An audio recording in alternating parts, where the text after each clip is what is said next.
It looks like we're working. Let's see if we're working. Yep. Looks like everything's working to me. Alright. So, what do we got today? We got this very shiny box. So this is the second starter set for Clash of Steel. This is Germany versus the British. I'm going to go ahead and get all this wrapper off it, because, man, it makes this box so shiny I did not even realize. Let me get that out of the way, and then we'll check the rest of the box out. Alright,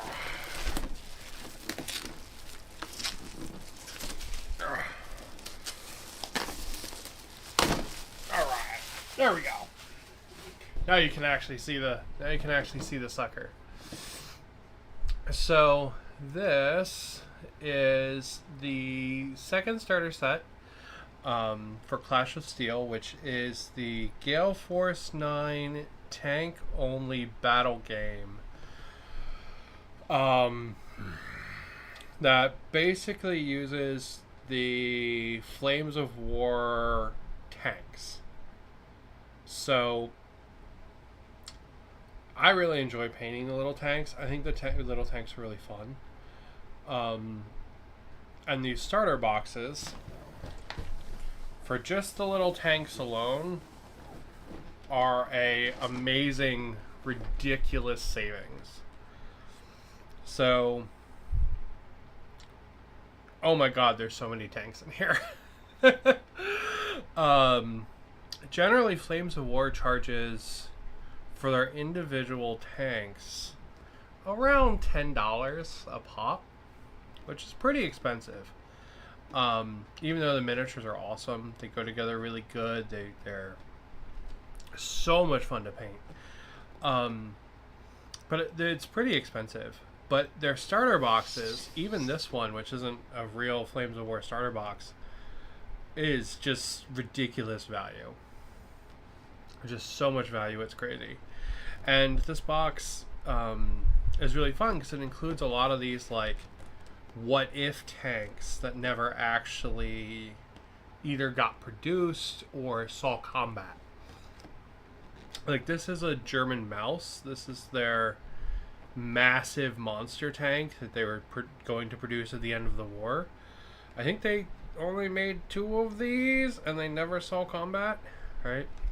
And I think these are tanks that are in the same kind of boat, that are sort of like, I won't say made up, but that same kind of thing where they're not, you know, they weren't like a main battle tank. And I think this one is too, because this is a Centurion. I don't know if this was also a real tank.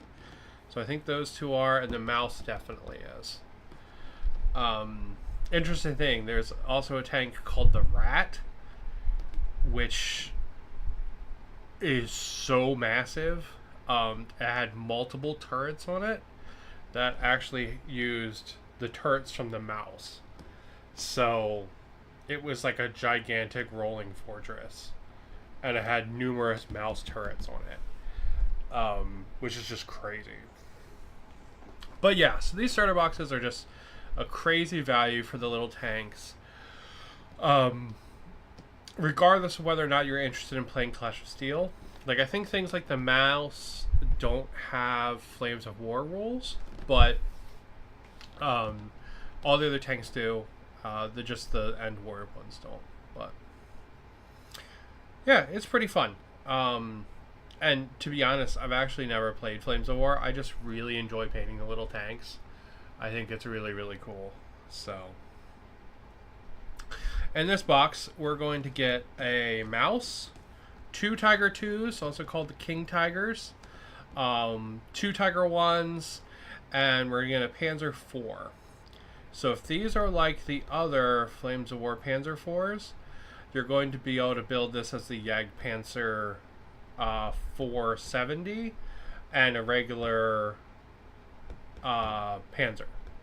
So if you don't want the 470s, I believe you should also be able to build those as regular Panzers.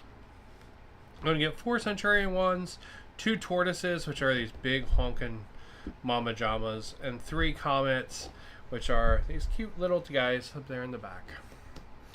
We're also going to get a bunch of tank commanders that pop in the top there. We're gonna get some dice, some booklets, all kinds of stuff. So, all right, let me stop talking about what a good way to just get little tanks these boxes are, and let me open it up and show it off. Oh, now to be honest, I've been really wanting a King Tiger to paint, because I have a bolt action King Tiger, and I've been wanting Tiger 1s too. So the fact that they're both in this box is just fantastic. Alright. Oh, you can see all the goodness that's crammed in this box. So let's see, what do we have here? This looks like the Tiger 1 to me. Let me see if I'm right. Battlefront miniatures. Usually they say on there. This just says common. Okay, so maybe this is pieces that a couple different tanks are going to use. Maybe the Tiger 1 and the Tiger 2 both use these. But you can just see the ridiculous amount of detail in these things. Look at the grading, and you got your winch things. Yeah, it's absolutely crazy. And it's so nice because, like, the tracks are toothed, so they kind of like slide in there, so you can't put them on the wrong sides. All kinds of cool stuff. That looks like it's got Zimmerit on it, which is like an anti-mine coating. Yeah, so good. I mean, look at all the detail in there. Just inside that track, right? And if you think about it, we're getting, what did I say earlier, like 17 tanks or something in this box. And this box, I think, is like $65. So, like, that's fucking mental. Like, just the amount of value on it is really good. Look at that detail. On all the running gear and all. Oh, it's so good. Alright, so it looks like we got 2 of these common sprues. I'm assuming these are going to be common bits between the Tiger 1 and the Tiger 2. That's what I'm going to assume those are. And then we have this guy here, which is the Tiger 2. So that looks like a complete tank to me. Man, look at the size of that turret. That's so chunky. It's so big. Look at that. That's cool. Yeah, that's really cool. So this is the Tiger 2. Got a whole bunch of little track we can put on it. We got some side skirts to put on it. We got the little machine gun poking out. We have a bucket. Yeah, that's good. That's really cool. And we got these nice recesses, so we can actually put the magnets in there. That's really good. So this right here is actually a pin. So you can do it with just friction using the pin, or you can replace it with magnets, which is pretty cool.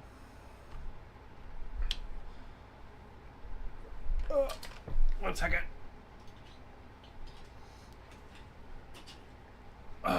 So this one looks really janky. Actually, let me get a nice looking one.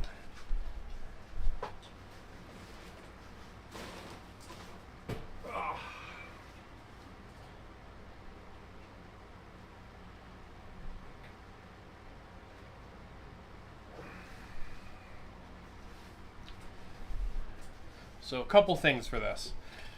This is a US Hellcat in the same 15 millimeter or 1/100 scale, right?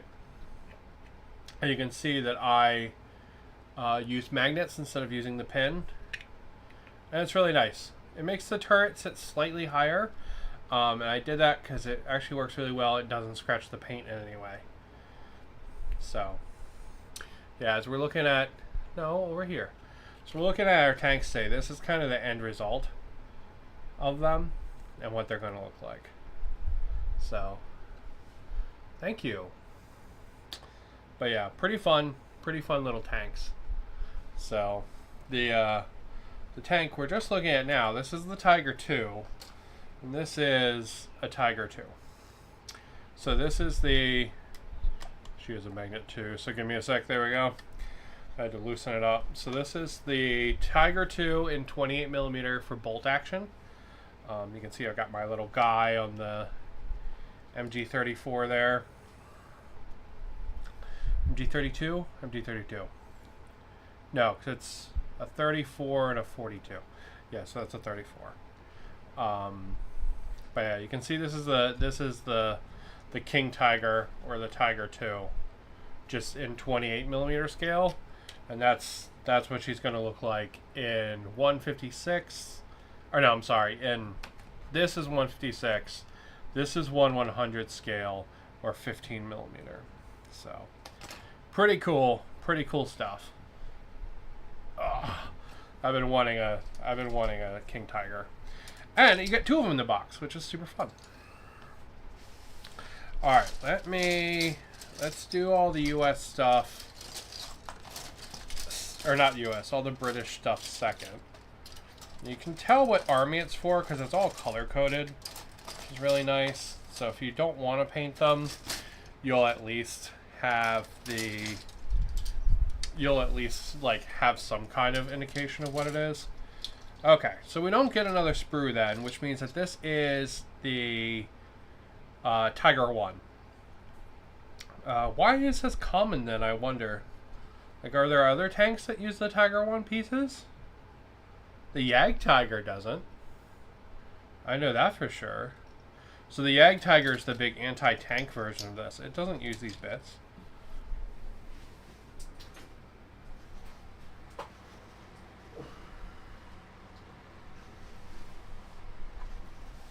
This is the Battlefront Yag Tiger. There she is right there. Yeah, it doesn't use those same bits. So I wonder what other tank shares parts with the Tiger 1. Interesting. Alright, so it's our Tiger 1 and our Tiger 2. We're going to look at this boy last. I'll put him off to the side. And this... Oh, wow. This is a different one. Huh. Very interesting. This is an entirely different model. So this is a Panzer IV. A Yagged Panzer IV is what it is. And it has 2 different barrel options. I swore you could build the regular Panzer IV out of this, but maybe I'm wrong. No, it's the Panther. The Panther is the one I'm thinking of, where you can build either the Yagged Panther or the regular Panther. Yeah, the Panzer IV, you can't. You just get this one. And you can either build the 70 or the whatever the other gun is called. It's a nice little model. It goes together really well.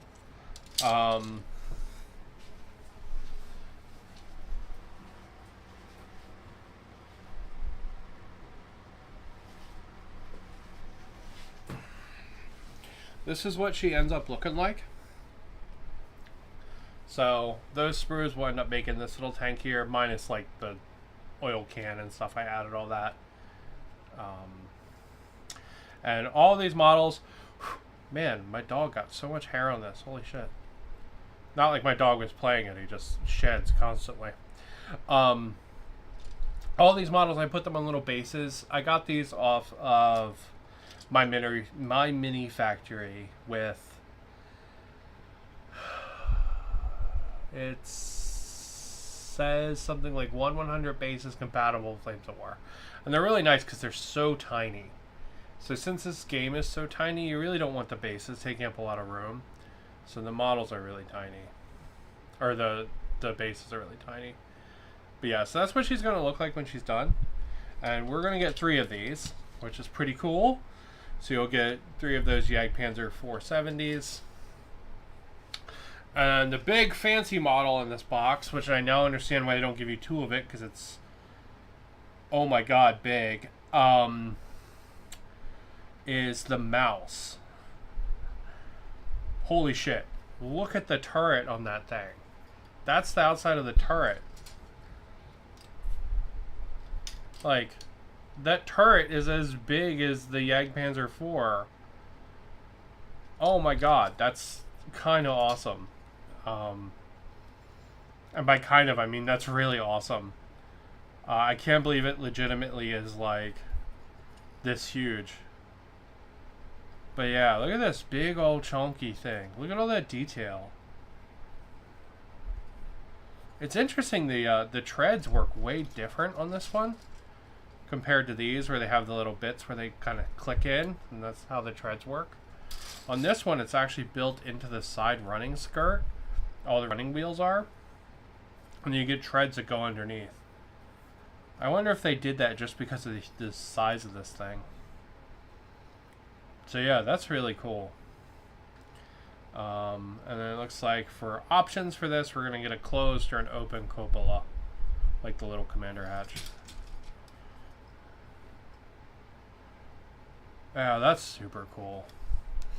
Just like, look at the body of that compared to the 1/100 Tiger. Like, it's almost as long, right? Like, this thing is legitimately probably as long as the 1/100 Panzer is. Or Panther is. I'm sorry, the 156 Panther. It's really freaking big. That's cool. Man, I wonder what kind of crew this thing had, right? Like, or was supposed to have. I think only 2 of these actually got made, and then they never actually saw combat. But yeah, that's super cool. Cannot wait to build that guy. And then we've got some British vehicles. We have a piece that fell off of one of them. Looks like we also lost a piece off one of the German tanks. So we'll knock that out to the side. I think that's for one of the King Tigers. And looks like we have another piece. Ooh, that one actually looks broken. Oh man, I guess he's actually got pretty knocked around. That didn't happen on the other starter box.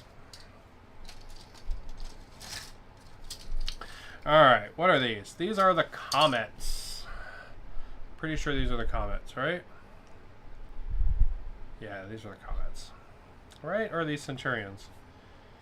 Hold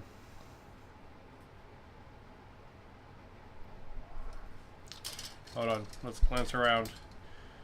Yeah, that's definitely a Centurion. Right? Yeah, okay. So these are the Comets.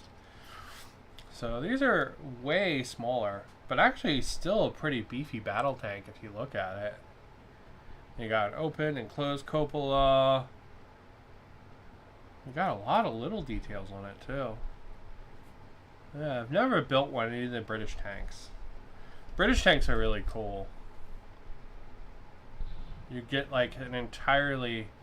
Like, look at how the tracks work on this, right? You've got your running wheels and then your return wheels. And then look at how they work on this. Well, that one's actually a bad example. Look at how they work on the King Tiger.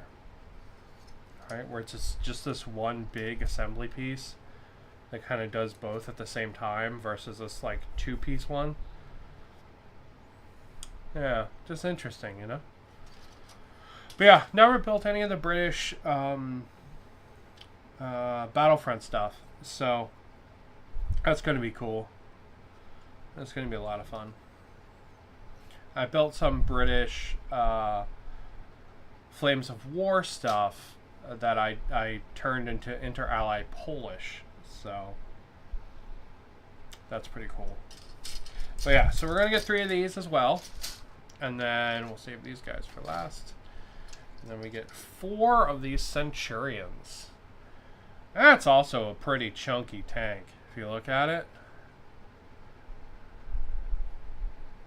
That's a pretty chunky tank. Look at the options in the barrels. This one's got this weird bits in the middle. Got all these grating. Look at all that fine detail. Wow. Yeah, see, you can see it lost a couple pieces here. I'll have to figure out what those do and where they go. Look at all the different guns it can have on top of it. It even looks like it can have a. It looks like it can have an American, a Russian, or a confiscated German. Machine gun. Yeah, look at that. This tank looks so modern. Kind of cool. Yeah, that's a cool one. And we're going to get 4 of these. So, it's the one we actually get the most of. And that's a pretty big honker. Now, we get 2 of this guy. And this is the Tortoise. So this, I know, is definitely a tank that did not see service. This is like a weird driving wedge. Like, it looks more like a battle bot than a tank. And it looks like we're going to get open or closed cupola. It's got like this weird, you can probably see it a little bit. See this piece here? That's a machine gun that like clicks in the corner. It like goes over in the corner over here. Which is a really weird place for a hall-mounted gun. Yeah, that's cool. Look at that tread. But yeah, it's just this weird kind of wedge of a tank. Neat stuff, though. Alright, let's see what we got. We got a whole bunch of D6s. Green for the British, gray for the Nazis. We have... get to those in a minute. We've got some decals here. I think there's 2... is there only 1 decal sheet? Yeah. So this looks like kind of like a generic decal sheet for the Allies, the Soviets, and the Germans. So you got some decal options there.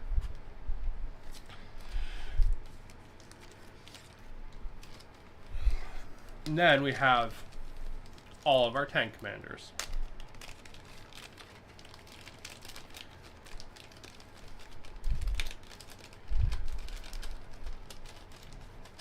Man, they give you a lot of tank commanders. Hold on, I'm trying to get them out of the bag. Alright. We've got all of our tank commanders. And there they are. This one is the British. You can see that guy's got a beret on there. And there's a couple different options. So like these ones here, they actually pop out the lower hatches of the tank. Versus like this guy or that guy where they'll be popping out the turret at the top. And it looks like we get 2 of those. So you guys can have little commanders popping out the top, which is pretty cool. And then we've got some Nazis. We got one there talking on the radio. This guy's like waving. This guy's receiving messages. You can see these little ones there for popping out like the driver's hatch or whatever if you want that instead. So yeah, pretty darn cool little guys. These guys, I like to magnetize these in. So what I'll do is I'll build the open cupola, and then if I don't want the commander in it, I can just pop him out so that he can be magnetized. Oop. I got a code. Don't steal my codes.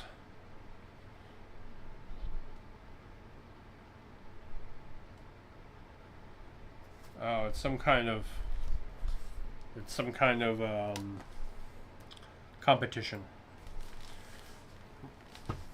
Alright. That is kind of cool, but I will not remember to do that. Okay.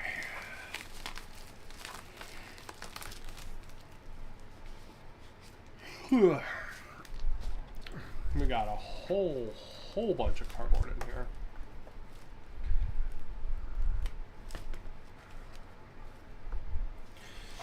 Okay. Let's look at the books first, I guess.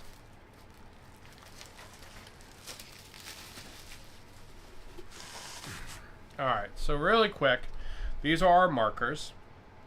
These are incredibly thick and very robust. And these things here are awesome little victory point dials. So they get these little plastic tokens in them that go in there, and then you can spin up and down your victory points off the dial. They're really nice and really cool.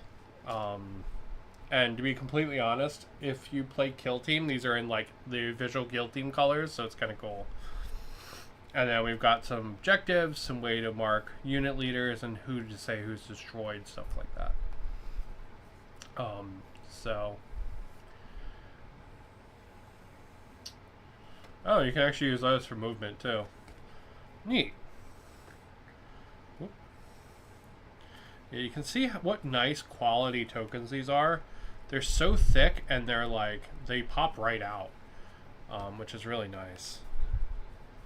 So yeah, so the tokens are really cool. Last one of these unboxing I did, we built one of those dials just to see what they did, because they're really nice. So this looks like it got a little beat up, which is kind of unfortunate. But this is kind of the core rules, sort of like rundown rules. Like the kind of the quick start ones. Now, my understanding is this uses a modified version of the Flames of War rules. And the big difference between this and Flames of War, that is my understanding, is one, there's no infantry and stuff in this game. And two, this game is like the fantasy version, right? So it has all the tanks that actually didn't see battle. It has the Russians being the bad guys, that kind of stuff. So to kind of keep that kind of like fantasy stuff out of Flames of War, they put it into this other game instead through Gale Force 9. So there's our big rule book. Now, I am not a huge stickler for historical accuracy. Like, I like to research stuff before I paint all my tanks, just because I think it's fun. But, like, if a tank is a slightly wrong color, I mean, I don't care. So, I am not, like, a quote-unquote Rivet counter. So, but yeah, so we get our cool rulebook here. It runs through pretty much the same steps. And then advanced rules for stuff like terrain. That's a cool table. I like the train track running through it. That's really neat.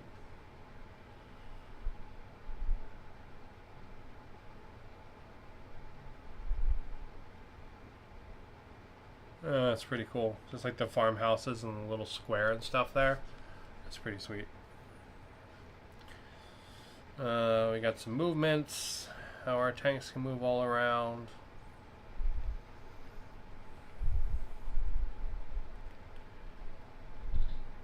And then our commander abilities. Alright, and it looks like we got some missions here.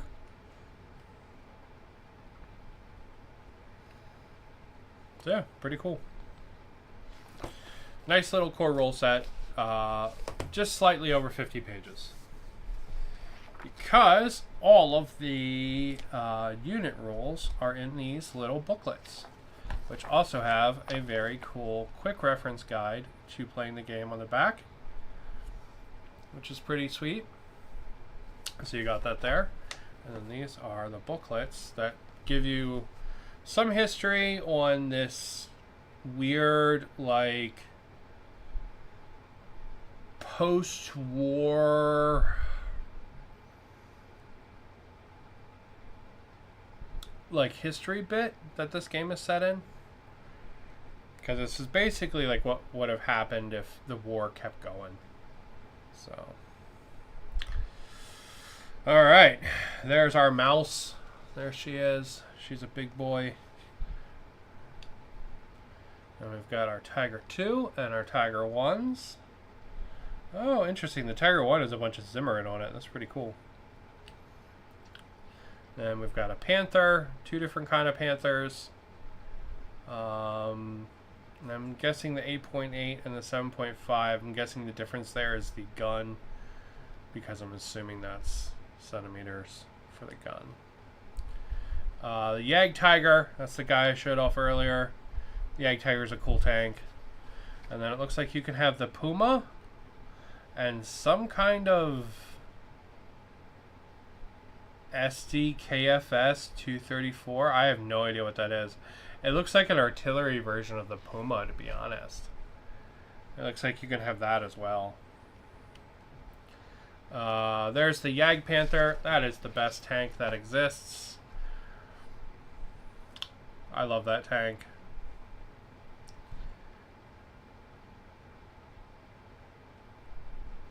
Yeah, I don't know, man. I think the Jagdpanther is the coolest tank. There's a Hornice. Hornice is a tiny driving, like, artillery gun. It's kind of cool. It's completely open-topped. There's the Panzer 470. Surprised there are no Panzer 4s. You can't take Panzer 4s. So this is really, really split between the big honkin' mama jamas, like these guys here, and then little tiny boys. Interesting. So yeah, also worth noting, the lists are much more limited than what you have in Flames of War. You can kind of see it all here. So yeah, pretty cool. Pretty cool. All right, now we got the British. The big old tortoise on the front. Same thing as the other books. All right, and we have our big tortoise there. Boom, boom, boom, boom, boom. And we have the Churchill 7, I guess. That's a weird looking tank. And then we've got our Centurion.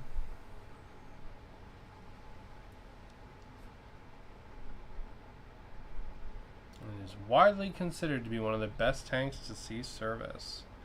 Oh, okay. So Centurion actually saw service at the very end of the war during 1945. And we have the Centurion 3.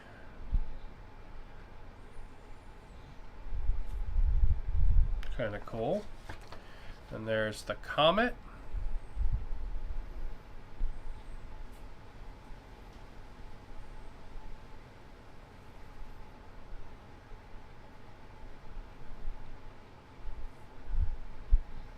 Pretty neat. It's kind of a shame they don't include these kind of little decals. See, like the desert rat symbol and all in that? At least I think that's what that symbol is. But like, you got all the really, really tiny markings. It's kind of a shame they don't include those. There's the Challenger. Holy shit, that is an ugly tank. That looks like a child's drawing of a tank come to life.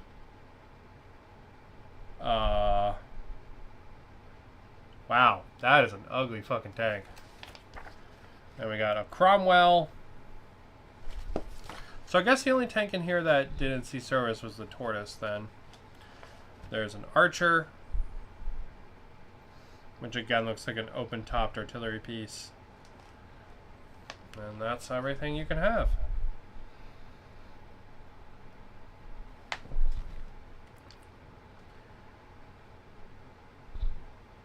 Pretty cool. Very similar designs between many of them. And here's the pictures for the American and Soviet. I did a stream unboxing this as well. If you want to check that out, I've got that one up and running too. So I just really like painting little tanks. Alright, assembly guides. There's the Panzer 470. There she is. She goes together really easy. Then we've got the Tiger 1 and the Tiger 2. Ooh, the Tiger 1 gets some multi-parts. It gets 2 pages. Fancy. And then the mouse there only gets a single page because she looks really simple. Because it's like a driving block. And then there's the Tiger 2 first page. And the Tiger 2 second page. Yeah, pretty cool. So none of them should be too hard to go together. The ones I built before, they click right together. Really smart designing. I mean, I built the Panzer 470, and it was fine. It was perfectly great. So, Alright, so there's the Comet. It looks like she gets a bunch of stowage, which is really cool. I 3D printed myself a ton of stowage, so I have lots of these little boxes and stuff to put in my tanks. But if you can't do that, any stowage is cool. There's the Centurion 1 and the Centurion 3. And it looks like you can build both of them there. The difference is the Centurion 3 has this weird chunky turret. It's kind of cool. I think I will definitely build one of each. Yeah, and it looks like the top is different too. Is it?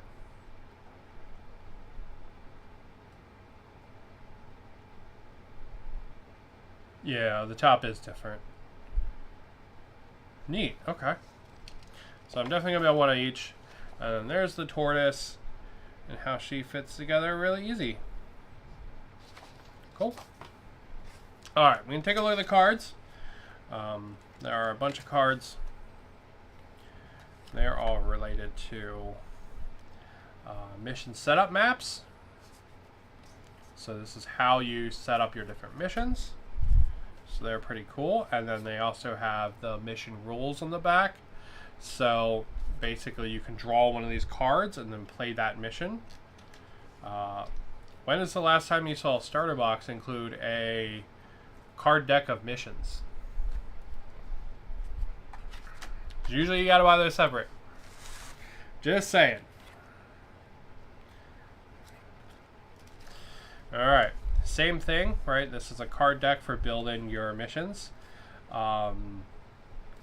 It tells you the game length and any special rules that are going to go with it.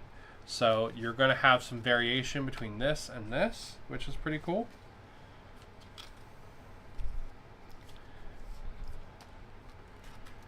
These ones,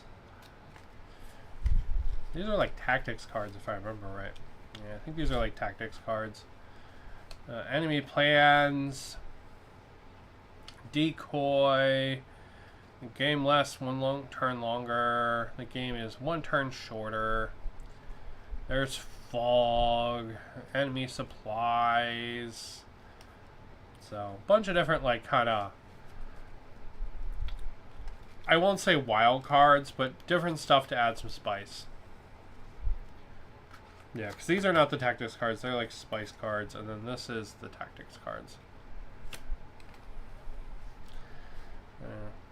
So you can see they're going to give you all the cards for the extra stuff your guys can do.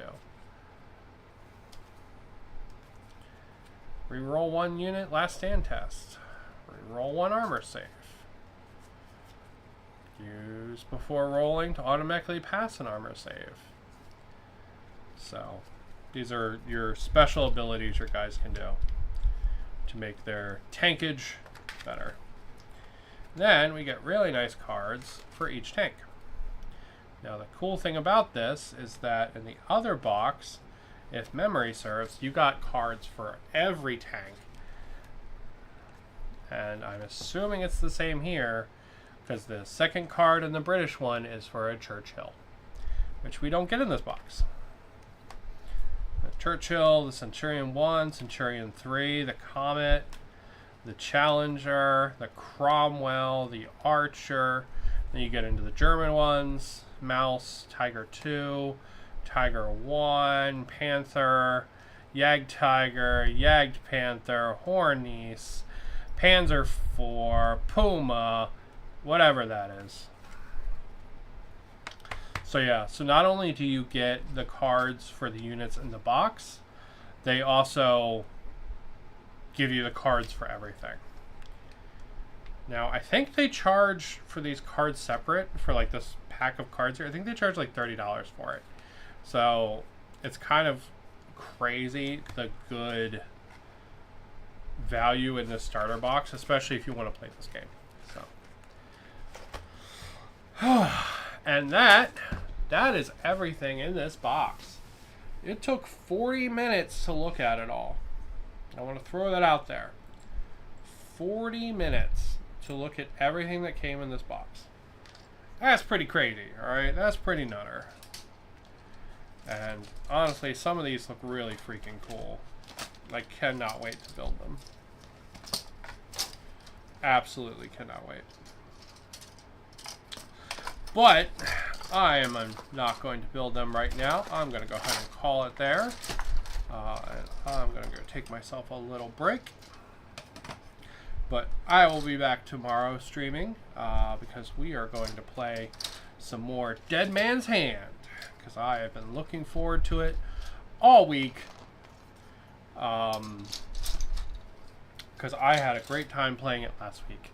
I've even got some more models up and running for it, and I fixed my lights for the streaming because last time it was way too dark.